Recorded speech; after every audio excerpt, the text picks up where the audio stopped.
Καλή σας ημέρα κυρίες και κύριοι. Παρακολουθείτε την τηλεόραση της Ναυτεμπορικής και ξεκινάει η εκπομπή Digital. Ευθύμης Χιμάρας. Άγγελος Τσατσαρώνης, ψηφιακός μετασχηματισμός, οικονομία, επιχειρηματικότητα, δημόσια διοίκηση, όλα αυτά γίνονται ένα σε αυτήν εδώ την εκπομπή. Μαζί μας πάντοτε εκλεκτοί καλεσμένοι που βοηθούν και εμάς αλλά και εσάς να κατανοήσουμε καλύτερα αυτόν τον κόσμο που αλλάζει ραγδαία. Και ξέρεις, Άγγελε, να σου πω ότι λίγο πριν μπούμε στο στούντιο, σήμερα το πρωί είχα μια πάρα πολύ ωραία συζήτηση. Έτσι, έκανα μια βουτιά στο παρελθόν με το Θανάση, το σκηνοθέτη μας.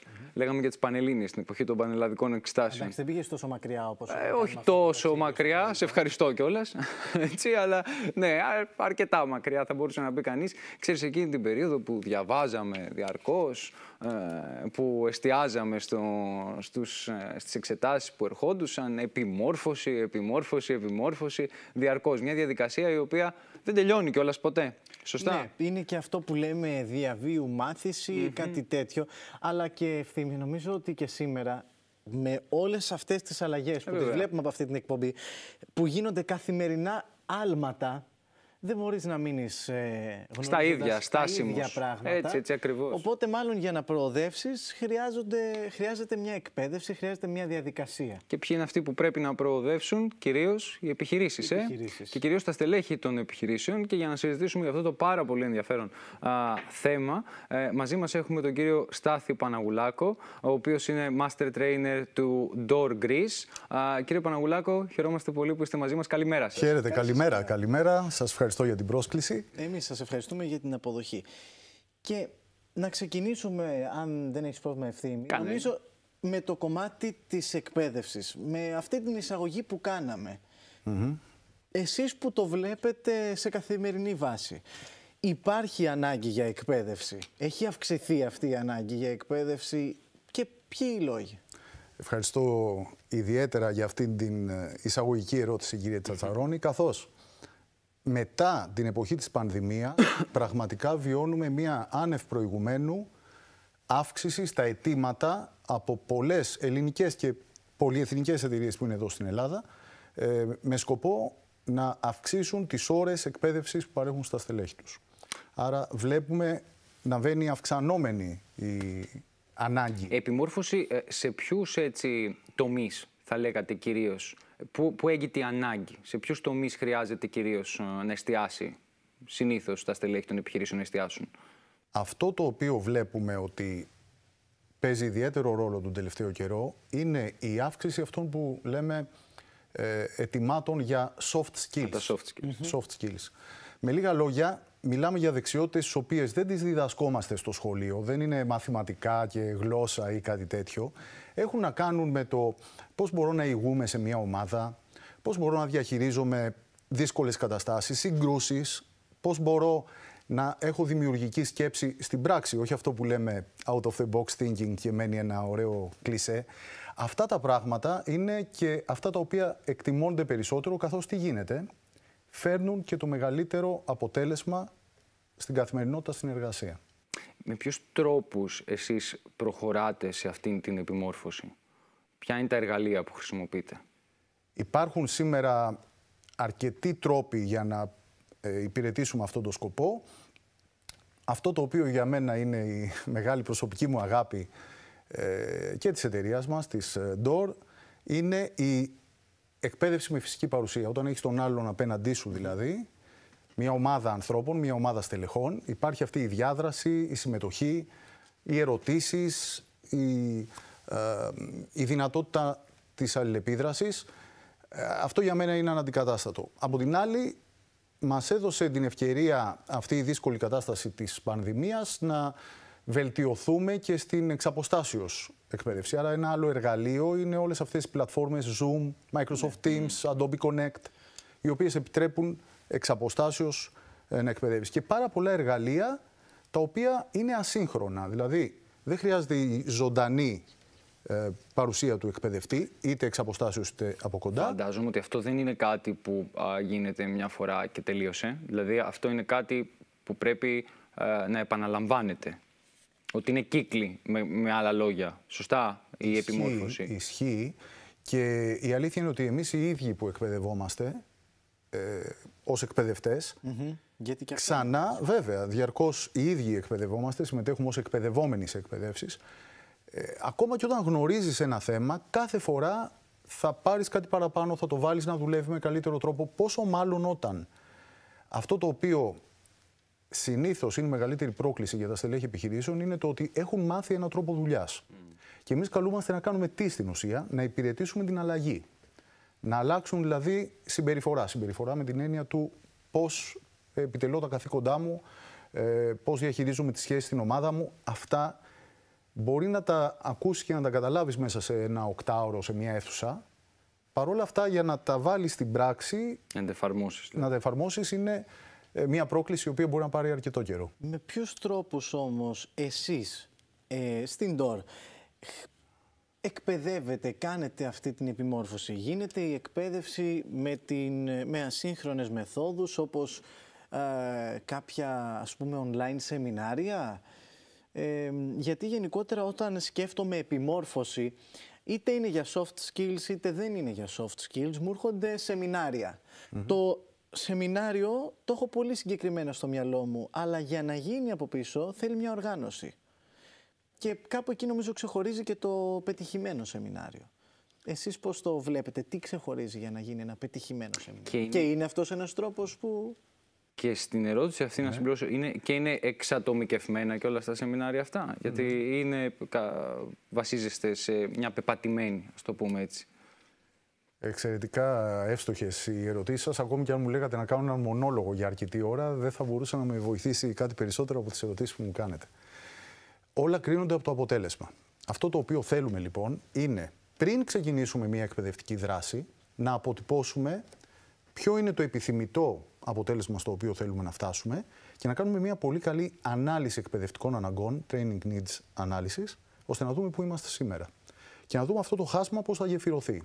Τώρα, αν το mix μέσα θα έχει εκπαιδεύσεις μέσα σε αίθουσα, συνδυασμό με e-learning που είναι ασύγχρονο, συνεδρίες coaching, αυτό το βλέπουμε μετά. Το πιο σημαντικό, ξέρετε, είναι οι stakeholders, οι άνθρωποι οι οποίοι επενδύουν σε αυτή τη διαδικασία της εκπαίδευσης, και ξέρετε δεν είναι μόνο το HR, φτάνει και πιο ψηλά, να έχουν μια ξεκάθαρη εικόνα στο μυαλό τους το τι μπορούν να περιμένουν ως αποτέλεσμα το οποίο τελικά θα φέρει.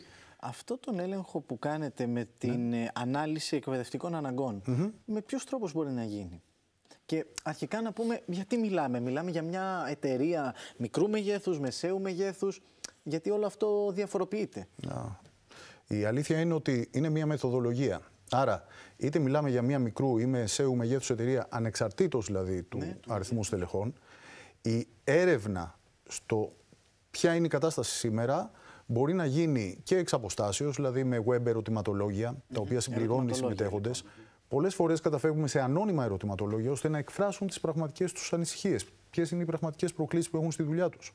Που ίσως σε μια αίθουσα μαζί με τους συναδέλφους να δίσταζαν να εκφράσουν. Άρα χρησιμοποιούμε αρκετά εργαλεία και βεβαίως υπάρχουν και έτοιμα εργαλεία από αντιπροσωπείες που έχει η εταιρεία μας, όπως το Situational Leadership για την ηγεσία, το Customer Centered Selling για τις πωλήσεις. Αυτά έχουν δικά τους, ας τα πούμε, διαγνωστικά. Άσχετα από αυτό, το πολύ σημαντικό πράγμα που θέλουμε να κάνουμε είναι να πάρουμε τον παλμό της ομάδας που θα πάμε να εκπαιδεύσουμε. Δηλαδή, αν με ρωτούσατε, σχηματικά είναι ένα τρίγωνο. Στην κορυφή του τριγώνου είναι ο στόχος της εκπαίδευσης, ο σκοπός, τι πάμε να πετύχουμε. Η μία κάτω γωνία είναι όλες οι ενέργειες οι δικές μας, ο εκπαιδευτής, το υλικό, το αν θα είναι ώρες μες στην αίθουσα, εξ αποστάσεως, οτιδήποτε. Αλλά αυτό που το διαμορφώνει είναι το ποιο είναι το τμήμα, ποιοι είναι οι άνθρωποι οι οποίοι θα εκπαιδευτούν. Τις δικές τους ανάγκες οφείλουμε ως εκπαιδευτικός φορέας να υπηρετήσουμε και όλα στείνονται επάνω σε αυτό. Τι επιθυμεί να πετύχει η εκπαιδευτική δράση και ποιοι είναι οι άνθρωποι που θα εκπαιδεύσουν. Η μεγάλη επιχείρηση, καταλαβαίνω ότι καταρχήν συνηθίζουν, απευθύνονται σε εσάς οι επιχειρήσεις ή εσείς προσεγγίζετε τις επιχειρήσεις? Τι από τα δύο συμβαίνει κυρίως? Η αλήθεια είναι ότι θα ήταν πολύ χαρούμενος ο κύριος μέτοχος της εταιρείας αν προσεγγίζαμε πάρα πολλούς πελάτες. Στην πράξη ένα καλό όνομα μας επιτρέπει αυτή τη στιγμή να έχουμε πάρα πολλές εισερχόμενες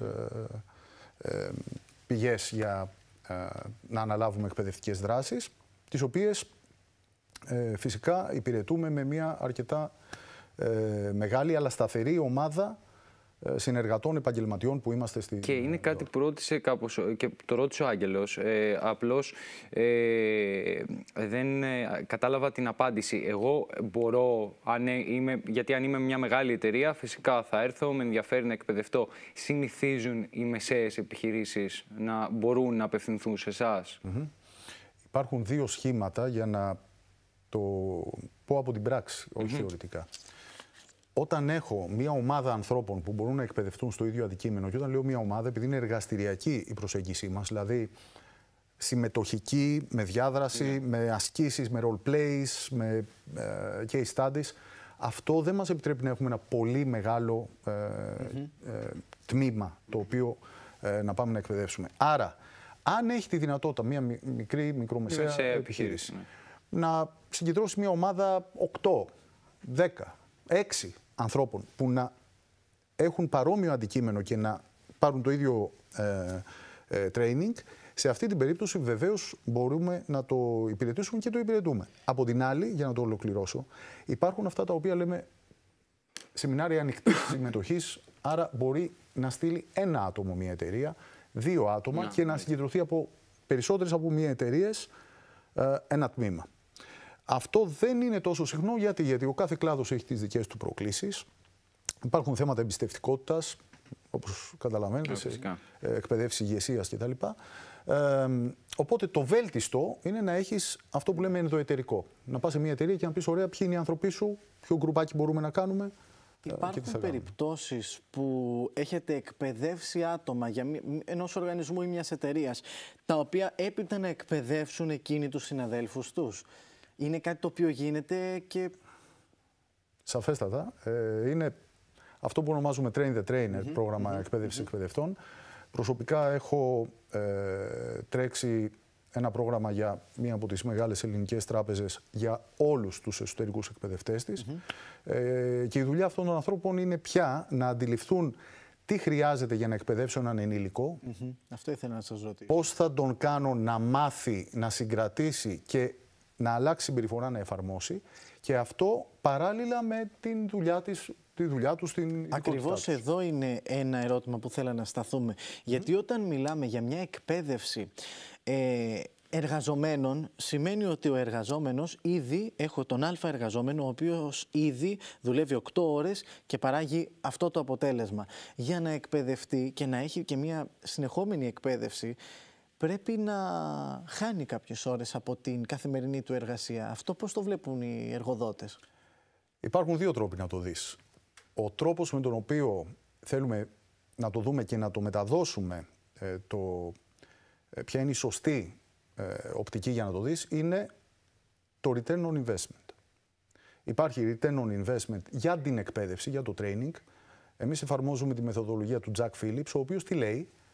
Το πρώτο που πετυχαίνει σε μια εκπαίδευση είναι να πάρεις την αντίδραση των ανθρώπων. Αν είναι χαρούμενοι, σου βάζουν 10 στις αξιολογήσεις ή όχι. Από εκεί και πέρα είναι το θέμα. Πώς μετράμε ότι όντως μάθανε, πώς βλέπουμε ότι όντως άλλαξε η συμπεριφορά τους μετά και εφαρμόζουν στην εργασία τους.